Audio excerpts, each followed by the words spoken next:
Hello everybody and welcome to the Whiskey Dictionary. Tonight I'm going to be talking to you about the Glen Moray 15. Now this is part of the Elgin Heritage Collection, and if you're interested to learn more about Glen Moray, check out the link up there. But tonight I'm going to keep it pretty simple. I've already talked about the brand, I'm going to talk about the whiskey, and then do a nosing and the tasting. So this whiskey spends half of its life in bourbon, half of its life in ex-Oloroso sherry casks, or I should say it's more just split down the middle. We got both aging at the same time, marry them together, and then you've got this 15-year-old whiskey. So you kind of get a little bit of this the sweetness, vanilla from the bourbon, and then you've got the just kind of sherried from the ex-Oloroso sherry. Let's see how that holds up in the nose and the taste, and see if this is worth the $55 to $60 price tag that you might pay. So, off kind of to a rough start. I wouldn't say bad. I would just say the nose on this is kind of unimpressive. This is a 40% ABV whiskey, so you're getting absolutely no alcohol burn, but because of that, you're also not getting the full body in a nose that you might expect from something with a slightly higher ABV.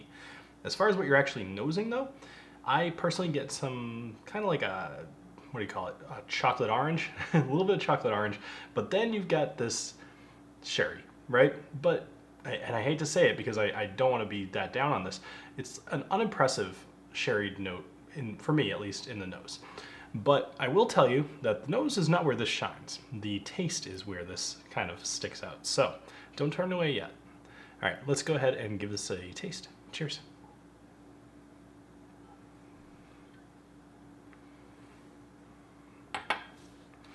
Now the taste is a whole different thing. Let me see if I can really describe this properly. So let's say that you make a chocolate bundt cake and then you make a red wine reduction and drizzle it over the top.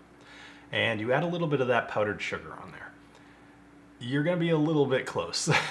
So I think that'll still have a little bit too much of a chocolate influence, but that's getting there, especially that red wine reduction. I think that the sherry comes through pretty strong here.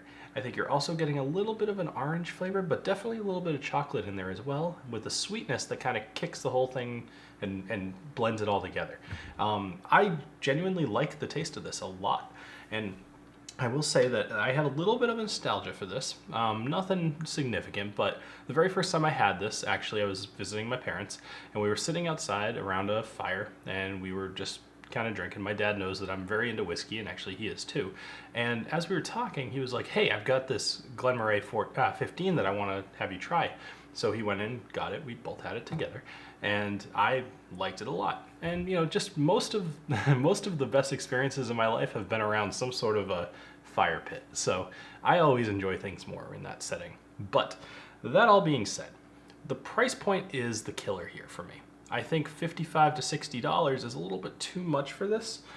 Personally, I would have a hard time rebuying it for that, but I am happy that I've tasted this. So I'm gonna give this a try it if you can find it at a bar, but I don't think you're gonna be able to. So I'm gonna make the jump over to buy it. I think this is a buy it, but what's keeping it from being something that I would wanna have around all the time is the price point. So a lot of people say that this is one of the better from the Elgin Heritage Collection. So that says a lot. And you know, just looking around, because I was questioning my own taste here, I was looking around at some of the other scores that some other people give it, and they're generally in the high 80s, which usually mean it's something worth getting, but once again, not gonna blow your socks off. So that does it for this episode of the Whiskey Dictionary. Thank you very much for joining me, and have a great rest of your night. Cheers.